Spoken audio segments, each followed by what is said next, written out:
تعلق رب سے جوڑو کر دے گا وہ نظر کرم۔ بسم اللہ الرحمن الرحیم۔ لقد جاءکم رسول من انفسکم عزیز علیہ ما عنتم حریص علیکم بالمؤمنین رؤوف رحیم۔ وقال رسول اللہ صلی اللہ علیہ وسلم ترکت فیکم امرین لن تضلوا ما تمسکتم بہما کتاب اللہ و سنتی۔ سب سے پہلے مشیت کے انوار سے نقش روئے محمد بنایا گیا، پھر اسی نقش سے مانگ کر روشنی بزم کون و مکان کو سجایا گیا۔ وہ محمد بھی، احمد بھی، ذات مطلق کا شاہد بھی، مشہود بھی، علم و حکمت میں وہ غیر محدود بھی، ظاہراً امیوں میں اٹھایا گیا۔ اس کی رحمت ہے بے حد و بے انتہا، اس کی شفقت تخیل سے بھی ماورا۔ اس کی رحمت ہے بے حد و بے انتہا، اس کی شفقت تخیل سے بھی ماورا۔ جو بھی عالم جہاں میں بنایا گیا، اس کی رحمت سے اس کو سجایا گیا۔ حشر کا غم ہو قاسم مجھے کس لیے، میرا آقا ہے وہ، میرا مولا ہے وہ۔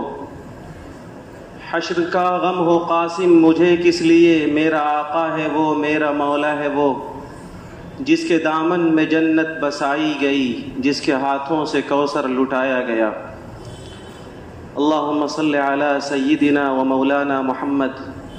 وعلی آل سیدنا و مولانا محمد وبارک وسلم۔ ہجری کیلنڈر کے اعتبار سے یہ ربیع الاول کا مہینہ ہے، اور یہی وہ مہینہ ہے جس میں اللہ تبارک و تعالی نے دنیا انسانیت کو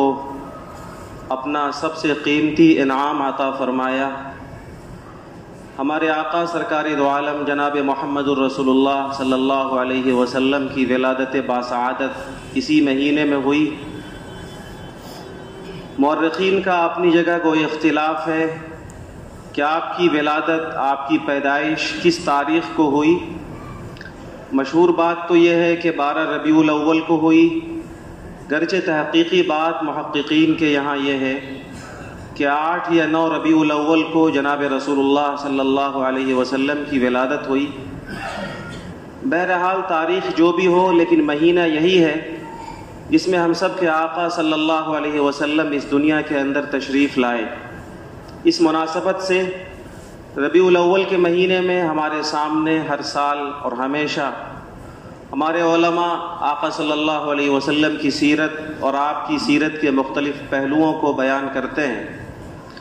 اس وقت آپ کے سامنے سیرت کا کوئی خاص پہلو بیان نہیں کرنا، بلکہ نبی پاک صلی اللہ علیہ وسلم کی زندگی کے مختلف پہلوؤں پر اختصار کے ساتھ بات کرنی ہے، تاکہ سیرت کا ایک اجمالی خاکہ ہمارے سامنے آ سکے،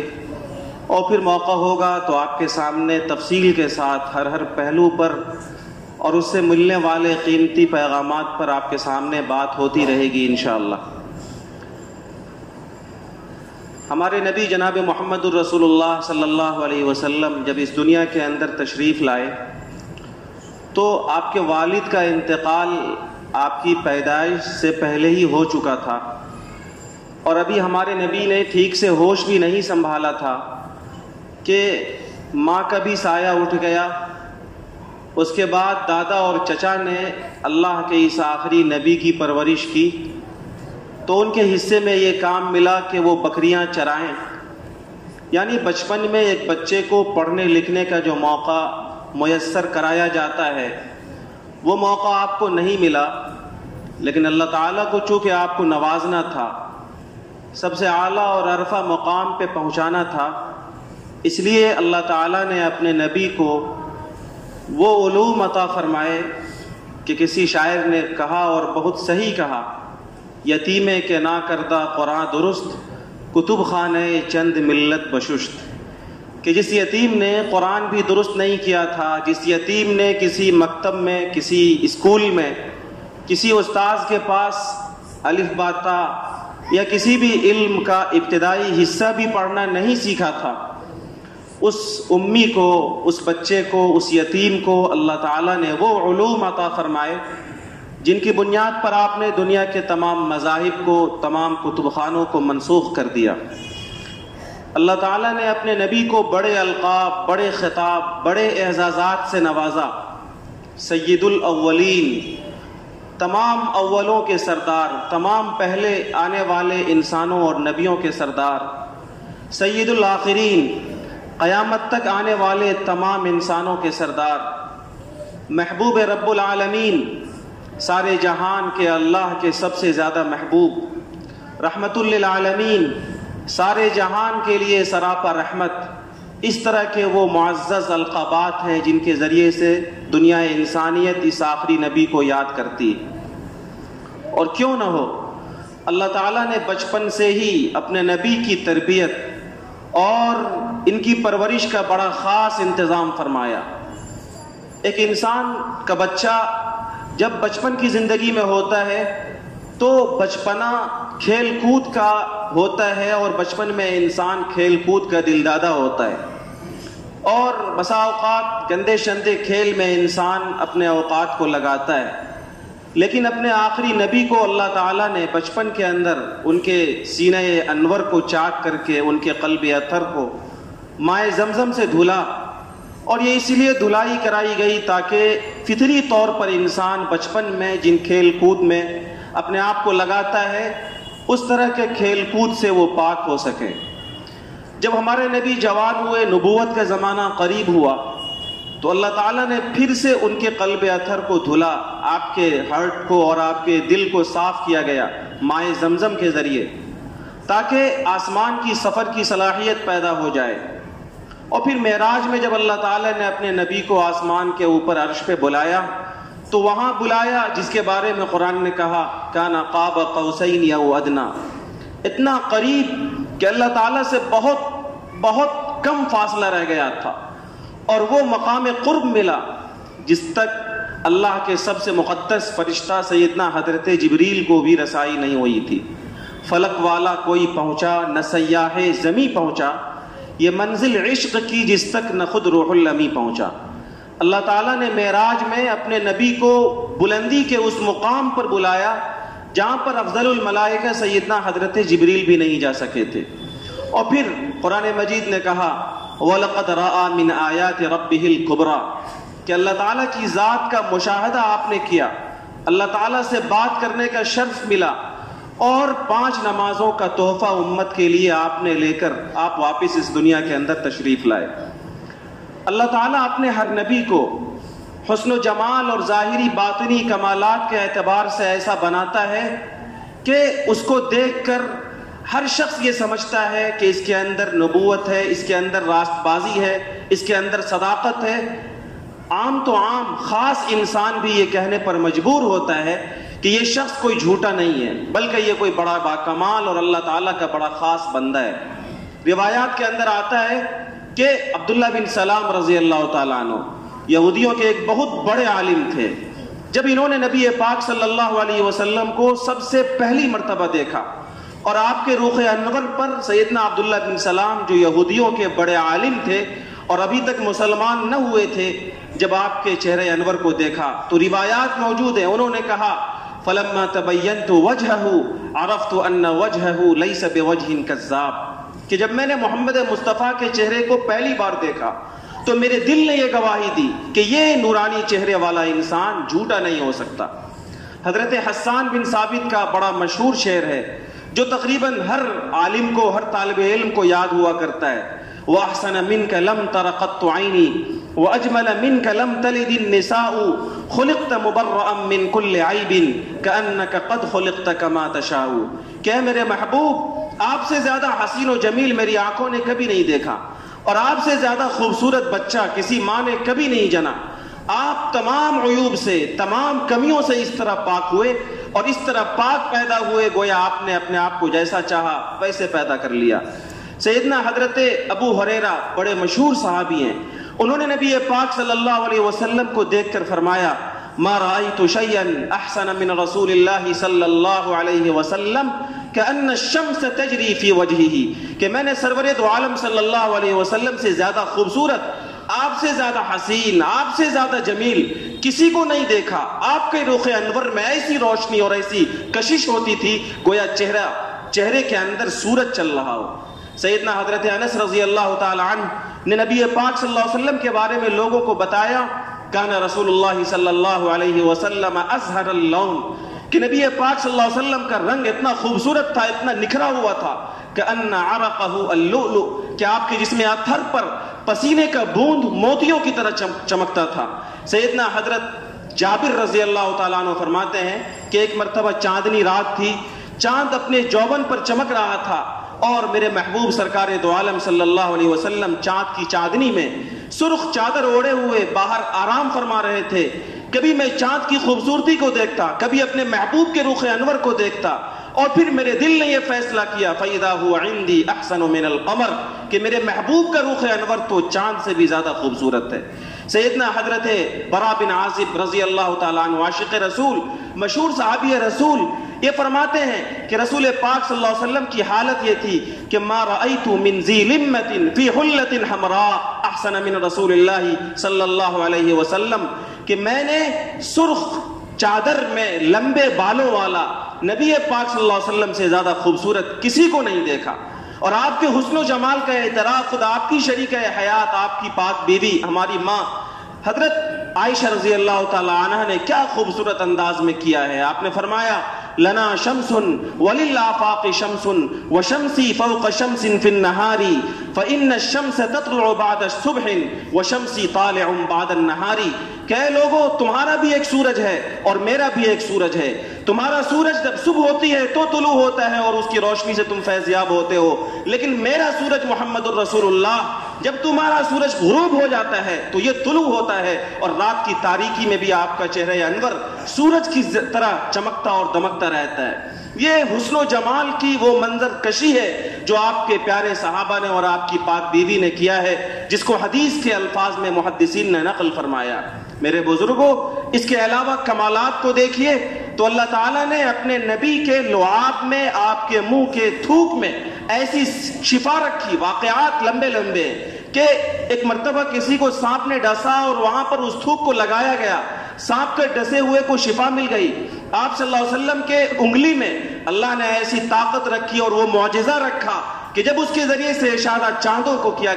کیا گیا تو اس کا دو ٹکڑا ہو گیا۔ آپ کے انگلی کے ایک پور میں اللہ نے ایسی برکت رکھی اور ایسی طاقت رکھی کہ ایک کنواں جو سالوں سے سوکھا ہوا تھا، جب اس کنویں میں اس پور کو رکھا گیا تو وہ پانی سے بھر گیا۔ آپ کے ہاتھ میں اللہ نے ایسی برکت رکھی تھی کہ سیرت کی کتابوں میں واقعہ لکھا ہے کہ ایک مرتبہ کھانا تھوڑا تھا، کھانے والے بہت تھے، تھوڑے سے کھانے میں نبی پاک صلی اللہ علیہ وسلم نے ہاتھ لگایا اور سارے لوگوں نے اس کھانے کو آسودہ ہو کر کھایا۔ آپ کے جسم مبارک سے نکلنے والے پسینوں میں ویسی خوشبو تھی جیسی خوشبو دنیا کی کسی بھی چیز میں نہیں تھی۔ آپ کے جسم مبارک میں اللہ تعالیٰ نے ایسی طاقت رکھی کہ عرب کے سب سے بڑے پہلوان کو نبی پاک صلی اللہ علیہ وسلم نے ایک لمحے میں اور ایک سیکنڈ میں چت کر دیا۔ آپ کی نظر مبارک میں ایسی طاقت تھی کہ عمر جیسا جانی دشمن تابع دار ہوا، اور واقعات میں ہے کہ دشمن ایسا تھرایا آپ کے نظر مبارک کے پڑتے ہی کہ اس کے ہاتھ سے تلوار چھوٹ گئی اور وہ تھرتھرانے لگا۔ یہ سارے کمالات نبی پاک صلی اللہ علیہ وسلم میں موجود ہیں۔ شیخ سعدی نے بڑی خوبصورت بات کہی، حسن یوسف دم عیسیٰ ید بیضا داری آنچ خوبہ ہمہ دارن تو تنہا داری۔ اللہ تعالیٰ نے اپنے کم و بیش 1.25 لاکھ نبیوں کو الگ الگ جو کمالات دیے، جو معجزات دیے، جو خصائص دیے، جو بلندیاں دی، وہ تمام کمالات بدرجہ اتم اپنے آخری نبی ہمارے آقا جناب محمد الرسول اللہ صلی اللہ علیہ وسلم کے اندر جمع کر دیے۔ نبی پاک صلی اللہ علیہ وسلم کو جب اللہ تعالیٰ نے نبی بنایا، جب آپ نبوت سے سرفراز کیے گئے، تو صرف انسانوں نے نہیں بلکہ جانوروں نے، بلکہ جمادات نے، کنکریوں نے آپ کی نبوت کا اعلان کیا۔ کنکریوں نے کلمہ پڑھ کر گواہی دی کہ یہ اللہ کا رسول اور اللہ کا نبی ہے۔ اونٹ نے اپنی فریاد پیش کر بتایا کہ لوگو یہ اللہ کا نبی اور اللہ کا رسول ہے. لوگ پوری جماعت کے ساتھ ایمان میں داخل ہو رہے ہیں, جنات ایمان لا رہے ہیں, اور اللہ تعالیٰ کا ایک بڑا انعام آپ کو ملتا ہے. سورہ فتح میں اس کا تذکرہ ہے, قد غفر اللہ لک ما تقدم من ذنبک وما تاخر, کہ وہ نبی جس کے اندر اتنے سارے کمالات موجود ہیں. نبی اگر آپ سے کوئی چوک بشری تقاضے کی بنیاد پر ہو بھی تو اللہ نے اسے معاف کر دیا, لیکن اس کے باوجود وہ معصوم نبی, وہ بخشے بخشائے نبی, ان کا حال یہ تھا کہ جب مصلی پر نماز کے لیے کھڑے ہوتے تو روایات موجود ہیں کہ وہ نبی جو بخشا بخشایا ہے, جو معصوم ہیں, جن کو اللہ نے گناہوں سے پاک بنایا ہے, جب مصلی پر اللہ کے سامنے فریاد کے لیے کھڑے ہوتے ہیں تو اتنی لمبی نمازیں پڑھتے ہیں کہ آپ کے جسم مبارک میں ورم آ جاتا ہے, آپ کا پاؤں پھول جاتا ہے. آپ اتنا لمبا سجدہ اللہ کی بارگاہ میں فرماتے ہیں کہ ام المؤمنین حضرت عائشہ رضی اللہ تعالی عنہ کو یہ شبہ ہوتا ہے کہ کہیں پیارے آقا صلی اللہ علیہ وسلم کی روح پرواز تو نہیں کر گئی. یہ اس نبی کا حال ہے امت کی تعلیم و تربیت کے لیے کہ جس نبی کو اللہ نے اوصاف و کمالات کے سب سے بلند مقام پر پہنچایا, جب وہ عبادتوں کے اندر اتنی زیادہ تضرع اور گریہ وزاری کرتا ہے تو اے لوگو تم بھی اللہ کے سامنے فریاد کرنے میں, مناجات کرنے میں, نمازوں میں اور رونے دھونے میں, اللہ کی عبادت کرنے میں اپنے آپ کو لگاؤ اور کپاؤ. اللہ تعالیٰ نے اپنے نبی کو حکم دیا, جو مشن تھا نبی کا, کہ اللہ کے بندوں کو دین کی دعوت اور اللہ کی معرفت سے آگاہ کرنا. قرآن مجید نے کہا یا ایھا الرسول بلغ ما انزل الیک من ربک, اے رسول آپ کو جو قرآن مجید اتارا جا رہا ہے اور آپ پر اللہ کا جو پیغام نازل کیا جا رہا ہے اس کو دنیا کے انسانوں تک پہنچائیے. اور دعوت کی سٹارٹنگ, دعوت کا آغاز, دعوت کی ابتدا یہاں سے کیجئے. انذر عشیرتک الاقربین, کہ آپ نبی ہیں اور آپ کو اللہ کا پیغام انسانوں تک پہنچانا ہے تو آغاز کیجئے یہاں سے کہ آپ سب سے پہلے اپنے رشتہ داروں کو اللہ سے ڈرائیے. سب سے پہلے آپ اپنے گھر والوں کو, اپنے خاندان کے لوگوں کو بتائیے کہ اے لوگوں دنیا فانی ہے اور آخرت ہمیشہ کی جگہ ہے. اے لوگوں اگر اس دنیا میں تم نے اللہ کی محبت کا کلمہ پڑھ لیا, کلمہ لا الہ الا اللہ محمد الرسول اللہ کا اقرار کر لیا تو یہاں بھی آباد اور آخرت میں بھی شاداب رہو گے. اور اگر تم نے اس کلمے کا انکار کر دیا تو پھر ڈرو اللہ کے عذاب سے کہ آخرت میں اللہ کا عذاب تمہیں پکڑے گا. جب نبی نے اپنے قرابت داروں کو دعوت دی تو سارے خاندان کے لوگ دشمن بن گئے. دین کا کلمہ, دین کی بات, اللہ کا کلمہ خاندان والوں کو سنایا جا رہا ہے اور دعوت کر کے سنایا جا رہا ہے, سارے لوگ دشمن بن گئے. اب تو ڈرنے کا موقع تھا, جب اپنے ہی دشمن ہو تو دنیا والوں سے آدمی کس چیز کی امید کرے گا, لیکن اللہ نے اس سے بڑی ذمہ داری دی. فاصدع بما تؤمر, اب تک آپ اپنوں کو ڈرا رہے تھے, اب آپ کھلم کھلا اس دین کو پوری دنیا کے انسانوں کو ببانگ دہل پھیلائیے اور پوری دنیا کے انسانوں کو دین کی دعوت دیجیے. اب تو سارا عرب آپ کا دشمن ہو گیا. یہ ڈرنے کا مقام تھا کسی بھی داعی کے لیے, اللہ کی طرف بلانے والے کسی بھی پیغمبر کے لیے یہ ڈر کا موقع ہوتا ہے کہ اپنوں کو دعوت دی, وہ دشمن بن گئے, دنیا والوں کو بلایا, وہ جان کے پیچھے پڑ گئے. اب تو نہ اپنے نہ بیگانے, سب کے سب دشمن. اب تو ڈرنے کا موقع ہے کہ پتہ نہیں کیا ہوگا. ملک کے جو حالات ہیں اسی طرح کے حالات پیدا کر دیے گئے کہ اگر تم دین کی طرف لوگوں کو بلاؤ گے تو پابند سلاسل کر دیے جاؤ گے, قید میں ڈال دیے جاؤ گے, بائیکاٹ کر دیے جاؤ گے, تمہارا سوشل بائیکاٹ ہوگا, دنیا والے تم سے بائیکاٹ کا اور انقطاع کا رشتہ کر لیں گے. ڈرنے کا موقع تھا, اللہ نے تسکین دی. قرآن کریم نے کہا واللہ یعصمک من الناس, کہ اے میرے محبوب آپ نبیوں کے سردار ہیں اور آپ جو کام انسانوں کو دے رہے ہیں, جو دعوت انسانوں کو دے رہے ہیں, یہ کوئی کھوٹا سودا نہیں ہے بلکہ یہ ایک کھرا سودا ہے, یہ سچی دعوت ہے اور یہ اچھی دعوت ہے. اس کی طرف بلاتے رہیے اور دنیا والوں سے ذرہ برابر مت ڈریے, کیونکہ وہ اللہ جس کے قبضے میں پوری کائنات ہے وہ انسانوں کے اور شریوں کی شرارت سے آپ کی حفاظت فرمائے گا. پھر تاریخ کو دیکھیے, سیرت کو اٹھائیے. نبی پاک صلی اللہ علیہ وسلم پوری زندگی دین کی دعوت دیتے رہے, آپ کے پائے استقامت میں کبھی بھی ذرہ برابر لرزش نہیں ہوئی, آپ ذرہ برابر خوف میں, ڈر میں, ہراس کے اندر مبتلا نہیں ہوئے. ہجرت کے راستے میں غار ثور میں آپ موجود ہیں اور کفار مکہ کا ایک بڑا جنگجو تلوار لیے ہوئے اس غار کے باہر کھڑا ہے اور آپ کے دوست سیدنا صدیق اکبر گھبرا رہے ہیں کہ یا رسول اللہ اب تو ہمارا دشمن ہمیں پکڑ لے گا, اب تو ہماری خیریت نہیں ہے, اب تو ہماری جان چلی جائے گی. قرآن کریم نے کہا کہ رحمت دو عالم صلی اللہ علیہ وسلم نے کہا اپنے دوست سے لا تحزن ان اللہ معنا, کہ اے میرے دوست مت گھبراؤ، اللہ کی مدد اور اللہ کی نصرت ہمارے ساتھ ہے، اور جس کے ساتھ اللہ کی نصرت ہو وہ دنیا والوں اور موت کے منہ میں چلے جائیں پھر بھی انہیں ذرہ برابر بھی ڈرنے کی اور گھبرانے کی اور خوف و ہراس کے اندر مبتلا ہونے کی کوئی ضرورت نہیں ہے۔ ہجرت کے راستے میں اور ہجرت کی رات میں نبی پاک صلی اللہ علیہ وسلم اپنے گھر میں موجود ہیں، اور کفار مکہ اس گھر کو چاروں طرف سے گھیرے ہوئے محاصرہ کیے ہوئے کہ آج چراغ نبوت کو غل کر دینا ہے، آج تو بجھا دینا ہے، آج تو کام تمام کر دینا ہے۔ اور عرب کے بڑے بڑے سردار، مکہ کے بڑے بڑے رؤوسا اس گھر کا محاصرہ کیے ہوئے ہیں۔ لیکن آپ سیرت کو اٹھائیے، پڑھیے، اللہ کے وہ سچے نبی جن کی دعوت سچی تھی، جن کا مشن سچا تھا، جن کا کام سچا تھا، جن کا ایمان اللہ پر مضبوط تھا، ان رؤوسا کے، ان سرداروں کے سامنے اپنے گھر سے بالکل صحیح سالم باہر نکلتے ہیں، آگے بڑھتے ہیں، اور اللہ تمام شرریوں کی شرارت سے اپنے نبی کی حفاظت کرتا ہے۔ اور یہ پیغام ملتا ہے کہ اگر انسان اللہ کے دین کی دعوت میں مخلص ہو اور آدمی اگر اپنے کام میں سچا ہو تو انہیں کسی سے بھی ڈرنے کی ضرورت نہیں ہے، چاہے وہ موت کے منہ میں کھڑا ہو، چاہے وہ گولیوں کے نشانے پر ہو، چاہے وہ توپ کے دہانے پر ہو، چاہے پوری دنیا اور دنیا کی ساری طاقتیں اس کے خلاف ہو جائیں، اسے ذرہ برابر بھی ڈرنے کی ضرورت نہیں ہے اگر اس کا ایمان سالم ہے۔ میرے بزرگوں، سرکار دو عالم صلی اللہ علیہ وسلم نے صرف 23 سال کی مدت میں ایسی تبلیغ کی، آپ سیرت کو دیکھیے، ایسی تبلیغ کی کہ حضرت نوح علیہ السلام کا ذکر قرآن کریم میں آتا ہے۔ 950 سال تک حضرت نوح علیہ السلام نے اپنی قوم کو دعوت دی اور اپنے قوم کو اللہ کی طرف بلایا، لیکن نبی پاک صلی اللہ علیہ وسلم نے صرف 23 سال میں ایسی تبلیغ کی کہ پوری تاریخ میں ایسی تبلیغ اور دین کی ایسی محنت کسی نبی نے، کسی مذہب کے داعی نے نہیں کی۔ آپ نے جب علمی میدان میں قدم رکھا تو اللہ تعالیٰ نے آپ کو جو علم دیا تھا، جو فراست عطا فرمائی تھی، جو فہم عطا فرمایا تھا، آپ نے اپنی عقل سے، اپنی فراست سے ایسے ایسے مسائل حل کر دیے جنہیں عقل والوں نے سوچا بھی نہیں تھا۔ آپ نے جب دشمنوں کے مقابلے میں قدم رکھا، جب لڑنے کے میدان میں آئے تو آپ نے نہتھے 313 افراد کے ساتھ ہزاروں کی مسلح جماعت کو شکست دی اور اتنا بڑا علاقہ فتح کیا کہ دنیا کا بڑے سے بڑا فاتح بھی نہیں کر سکا۔ آپ نے جب انسانوں کی اصلاح کے میدان میں اور لوگوں کی فلاح و بہبودی کے میدان میں قدم رکھا تو عرب کی وہ قوم جو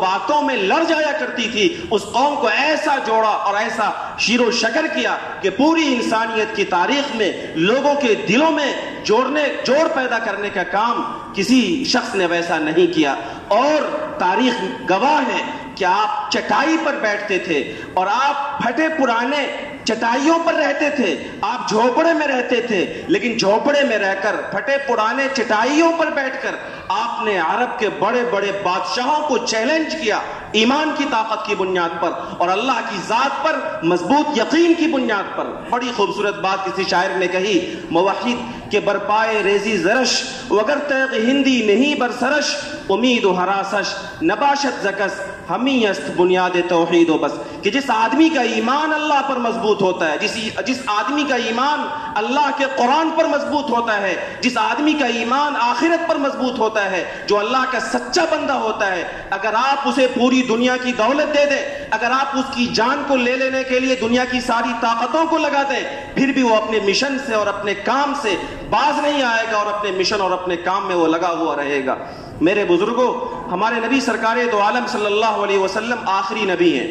آپ کے بعد قیامت تک کوئی نبی نہیں آ سکتا۔ قرآن مجید کا اعلان ہے وَلَكِنْ رَسُولَ اللَّهِ وَخَاتَمَ النَّبِيِّينَ، کہ یہ اللہ کے رسول ہیں اور یہ آخری نبی ہیں، ان کے بعد کوئی نبی نہیں۔ آپ کا اعلان ہے لا نبی بعدی، کہ اے لوگوں قیامت تک کوئی دوسرا نبی نہیں آ سکتا، قیامت تک کوئی دوسرا رسول، کوئی دوسرا پیغمبر نہیں آ سکتا۔ چنانچہ آپ کی دعوت کو، آپ کے پیغام کو، آپ کے مشن کو اللہ تعالیٰ نے قیامت تک کے تمام انسانوں کے لیے عام رکھا ہے۔ قرآن نے کہا لِكُلِّ قَوْمٍ هَادٍ، کہ یہ نبی دنیا کی ہر قوم کے لیے راہبر ہیں، رہنما ہیں، قیامت تک کے آنے والے تمام انسانوں کے لیے ہادی ہیں۔ اور کہا گیا وَمَا أَرْسَلْنَاكَ إِلَّا رَحْمَةً لِّلْعَالَمِينَ، کہ ہم نے اس نبی کو قیامت تک آنے والے تمام انسانوں کے لیے رحمت بنا کر اور سارے جہان کے لیے مرسی بنا کر بھیجا ہے۔ ہمارے نبی صلی اللہ علیہ وسلم آسمان کی بلندی پر پہنچتے ہیں۔ سیرت کے یہ الگ الگ پہلو ہیں، آپ ان الگ الگ پہلوؤں کو ذہن میں رکھیے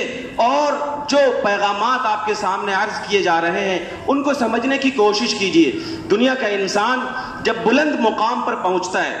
آج ہم لوگوں کا مشاہدہ ہے الیکشن وغیرہ کے موقع سے، جن کو آپ نے وزیر اعظم بنایا، وزیر اعلیٰ بنایا، جن کو آپ نے بڑے عہدے پر پہنچایا، ہر انسان کو تقریباً یہ شکایت ہوتی ہے کہ عہدہ مل جانے کے بعد، الیکشن جیت جانے کے بعد وہ آدمی اپنوں کو بھول جاتا ہے۔ لیکن قربان جائیے اپنے نبی سرکار دو عالم جناب محمد رسول اللہ صلی اللہ علیہ وسلم پر کہ معراج میں اللہ تعالیٰ نے سب سے اونچے مقام پر پہنچایا اور اس مقام پر بلایا جہاں پر جبریل امین بھی نہیں گئے تھے، اور اللہ کا سلام ہوتا ہے، السلام علیکہ ایھا النبی ورحمۃ اللہ وبرکاتہ۔ اے نبی آپ پر اللہ کا سلام ہو، صرف آپ پر اللہ کا سلام ہو۔ یہ سلام آیا اللہ تعالیٰ کی طرف سے نبی کو۔ کیا جواب دیا اللہ کے نبی صلی اللہ علیہ وسلم نے؟ کروڑ درود و سلام ہو ہمارے آقا صلی اللہ علیہ وسلم پر کہ معراج کے اس بلند مقام پر بھی ہمیں فراموش نہ کیا۔ جواب دیا السلام علینا وعلی عباد اللہ الصالحین، اے اللہ ہم پر بھی سلام ہو اور قیامت تک تیرا جو بھی نیک بندہ ہو سب پر تیرا سلام ہو۔ دنیا کا انسان جب پریشانی کے اندر مبتلا ہوتا ہے، گھبراہٹ ہوتی ہے اور اسے سخت پریشانی لاحق ہوتی ہے، ہم سب کا مشاہدہ اور تجربہ ہے کہ اسے صرف اپنی فکر ہوتی ہے۔ ایک انسان کی جان جانے والی ہو، ایک آدمی سخت پرابلم میں ہو، مصیبت میں ہو، آپ اسے دیکھیے گا وہ بس اپنی فکر کرے گا اور اپنی پریشانی کا اظہار کرے گا۔ قربان جائیے اپنے نبی پر صلی اللہ علیہ وسلم کہ نزا کے عالم میں، سخت پریشانی میں، سخت تکلیف اور بے چینی میں ہے، لیکن اس بے چینی میں، اس پریشانی میں جبکہ دنیا سے جانے کا وقت ہے اور ایک طرح کی تکلیف آقا صلی اللہ علیہ وسلم کو ہے، لیکن اس وقت بھی اپنی کوئی پرواہ نہیں، اپنی کوئی فکر نہیں، اور آپ کی زبان مبارک پر یہ بات بار بار آتی ہے، یا رب امتی، یا رب امتی، اے میرے اللہ میری امت کی مغفرت فرما دیجئے، اے میرے اللہ قیامت تک آنے والے میرے سچے امتیوں کی، میرے مخلص بندوں کی اور میرے مخلص عاشقوں کی مغفرت فرما دیجئے۔ اور صرف امت دعوت، امت رحمت جو آپ کو مانتے ہیں ان کی نہیں، بلکہ سارے انسانوں کی فکر ہے، اور اعلان ہوتا ہے کل الناس اخوہ، کہ لوگوں سارے انسان چاہے وہ کسی بھی دھرم کا ماننے والا ہو، یہ سب آپس میں بھائی بھائی ہیں، ان سب کو آپس کے اندر محبت کے ساتھ رہنا چاہیے۔ نبی پاک صلی اللہ علیہ وسلم کے دربار میں انسان اپنی دولت نہیں بلکہ اپنی جان لے کر حاضر تھے۔ لوگ دولتیں تو نچھاور کرتے ہی تھے، لیکن دولتوں کے ساتھ ساتھ اپنی جان کو قربان کرنے کے لیے تیار رہتے تھے۔ لیکن آپ سیرت کو اٹھائیے، نبی پاک صلی اللہ علیہ وسلم کی زندگی کی سادگی کو دیکھیے، آپ پھٹے پرانے کملی اوڑھتے ہیں، آپ ٹاٹ پر سوتے ہیں، آپ جھونپڑے میں رہتے ہیں، آپ جو کی روٹی کھاتے ہیں، اور جب جو کی روٹی بھی نہیں ملتی تو اعلان ہوتا ہے انی صائم، کہ میں روزے سے ہوں۔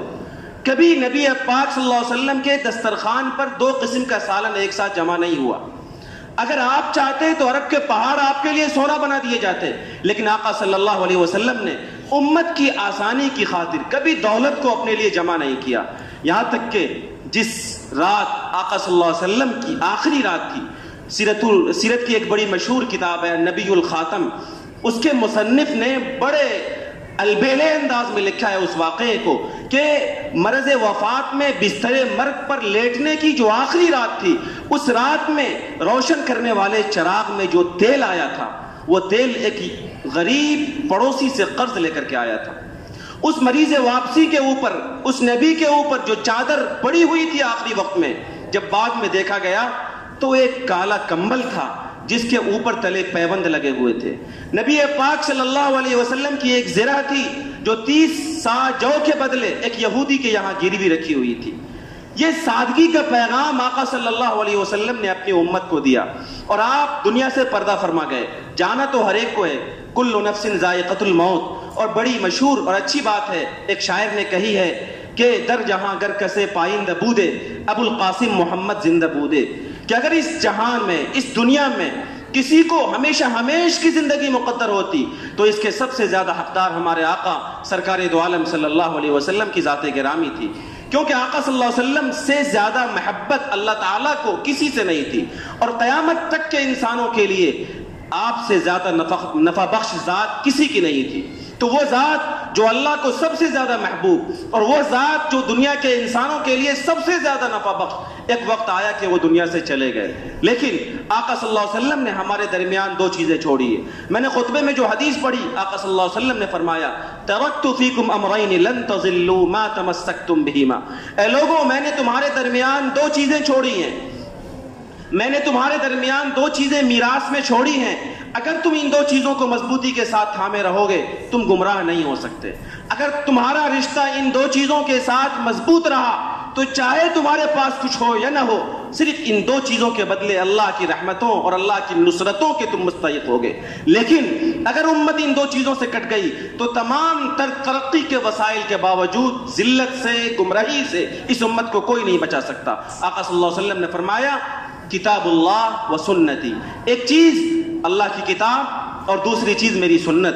اللہ تعالیٰ کی کتاب قرآن مجید اور نبی پاک صلی اللہ علیہ وسلم کی شریعت اور آپ کی سنت، یہ دو وہ چیزیں ہیں جو آج ہمارے درمیان موجود ہیں۔ اس وقت ہماری تمام تر پریشانی اور ہمارے تمام تر حالات کی وجہ یہ ہے، شیخ سعدی نے کہا خلاف پیمبر کسے رہ گزید کہ ہرگز بمنزل نخواہد رسید، کہ نبی پاک صلی اللہ علیہ وسلم کے راستے کو چھوڑ کر، آپ کے قرآن کو چھوڑ کر اور آپ کی پاکیزہ سنت کو چھوڑ کر جو کوئی بھی خوبصورت راستہ اختیار کرے گا اسے منزل کبھی نہیں مل سکتی ہے، وہ کبھی منزل تک نہیں پہنچ سکتا ہے۔ خدا کی قسم قرآن کے علاوہ اور نبی کی سنت کے علاوہ ترقی کا کوئی بھی راستہ ہو اس کا انجام ذلت ہے اور بربادی ہے، اور نبی پاک صلی اللہ علیہ وسلم کی سنت کا راستہ اور قرآن کا راستہ چاہے اس کے ساتھ دنیا کے وسائل اور دولتیں نہ ہو، خدا کی قسم اس کے ساتھ کامیابی اور اس کے ساتھ ہمارا رشد و ہدایت وابستہ ہے۔ اس لیے میرے بزرگوں اور دوستوں، سیرت النبی کے مختلف پہلوؤں کو آپ کے سامنے بتا کر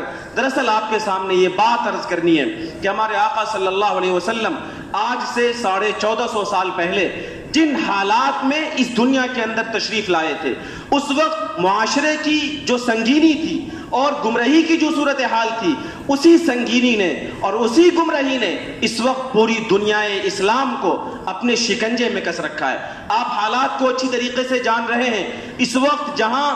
ایک طرف ہر طرح کی حرام کاری کا پروپیگنڈا کیا جا رہا ہے، جہاں ایک طرف ہر طرح کی بے حیائی کا اور ہر طرح کی گندی چیزوں کا پروپیگنڈا کر کے نوجوانوں کے ذہن و دماغ میں رچانے بسانے کی کوشش کی جا رہی ہے، جہاں ایک طرف مسلم نوجوانوں کو بے حیا بنانے کے لیے سوشل میڈیا اور انٹرنیٹ کے ذریعے سے طرح طرح کی چیزوں کو خوبصورتی کے ساتھ پیش کی جا رہی ہے، جہاں ایک طرف دشمنان اسلام ہماری بچیوں سے دین و ایمان کی دولت کو چھیننے کی کوشش کر رہے ہیں اور لاکھوں کی تعداد میں مسلم بیٹیاں مرتد ہو رہی ہیں، وہیں دوسری طرف یہ حقیقت ہے اور سچائی ہے کہ دنیا کے خبیث الفطرت قسم کے انسان اور وقت کے چھچھوڑے قسم کے انسان اپنے تمام تر پروپیگنڈے اور مسموم نشانوں کا اور مسموم زہریلے طعن و تشنیع کا نشانہ ہمارے آقا سرکار دو عالم جناب محمد الرسول اللہ صلی اللہ علیہ وسلم کی ذات اقدس کو بنائے ہوئے ہیں، کبھی آپ کی سیرت پر، کبھی آپ کے قرآن پر، کبھی آپ کی بیوی ہماری ماں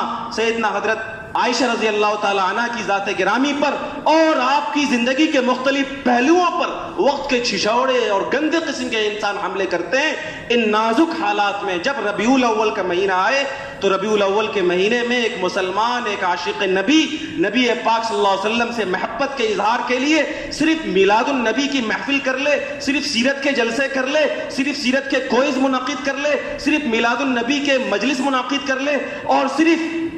جلوس محمدی نکال لے اور یہ سمجھے کہ ہم نے اپنے نبی سے محبت کا حق ادا کر دیا، ہم نے ہمارے نبی کا ہمارے اوپر جو حق تھا وہ حق ہم نے ادا کر دیا، ہم نے کلمہ طیبہ لا الہ الا اللہ محمد الرسول اللہ کی جو ذمہ داری ہمارے اوپر تھی ہم نے وہ ذمہ داری ادا کر دی۔ میرے بزرگوں اور میرے دوستوں یاد رکھیے، یقیناً نبی پاک صلی اللہ علیہ وسلم سے محبت کا تقاضا ہے کہ آپ ربیع الاول کے مہینے میں سیرت کے جلسے کیجئے، سیرت کے جلسوں میں تقریریں سنیے سنائیے، آپ محفل میلاد منعقد کیجئے، آپ سیرت کے کوئز کیجئے، آپ جلوس محمدی نکالیے، سب کچھ کیجئے، لیکن ان سب کے ساتھ محبت رسول کا اور اس عید میلاد النبی کے مہینے میں ہم سب کے ایمان کا لازمی تقاضا یہ ہے کہ ہم سے ہمارے نبی کی محبت ان نازک حالات میں جو کچھ چاہتی ہے ہم اس چاہت کو پورا کرنے والے ہوں۔ اور چاہت یہ ہے کہ جس طریقے سے 6 صدی عیسوی کی جاہلیت میں حضرات صحابہ نے اپنا ایک مشن بنایا تھا، مسلمانوں کا صرف ایک کام،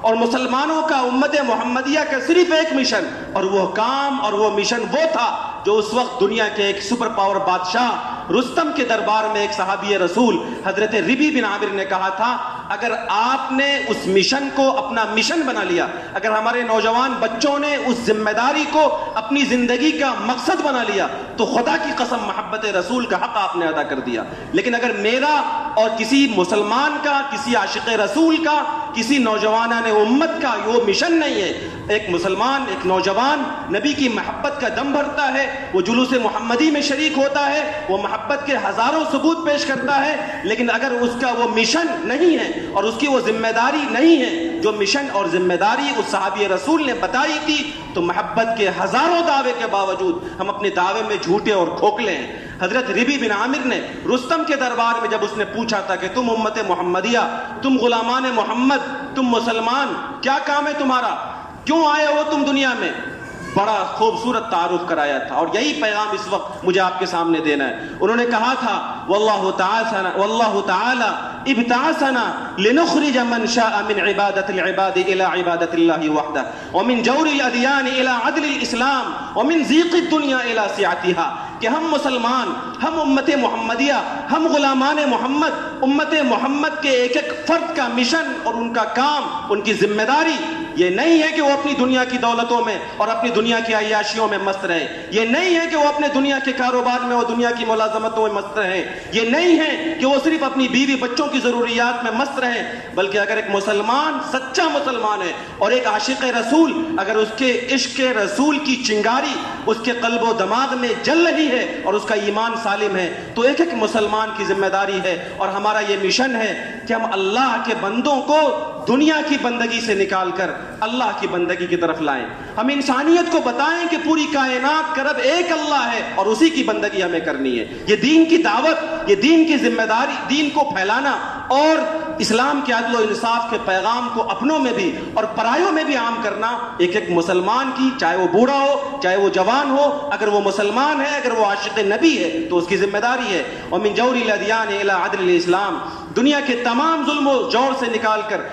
اسلام کے عادلانہ نظام کی طرف بلانا یہ ہماری ذمہ داری ہے۔ وَمِن ضِيقِ الدُّنْيَا إِلَىٰ سِعَتِهَا، ہم دنیا والوں کو بتائیں کہ دنیا تمام تر تنگیوں سے نکال کر دنیا کی خوشحالی میں اسی وقت آئے گی جب محمد مصطفیٰ صلی اللہ علیہ وسلم کی شریعت اور آپ کی سنت میں وہ پناہ لے گی۔ یہ ہے ہمارا مشن اور یہ ہے ہمارا کام۔ اگر نبی پاک صلی اللہ علیہ وسلم کے محبت کے اس مہینے میں ہم نے اس کام کو اپنا کام بنا لیا تو یقیناً لوگوں یہ سمجھا جائے گا کہ ہم نے محبت رسول کا حق ادا کیا ہے، اور یہ ہماری ذمہ داری ہے۔ امید ہے کہ ہم اپنی اس ذمہ داری کو محسوس کریں گے انشاءاللہ۔ اللہ تبارک و تعالی ہم سب کو اپنے نبی کی محبت کا حق ادا کرنے والا بنائے۔ وآخر دعوانا ان الحمد للہ رب العالمین۔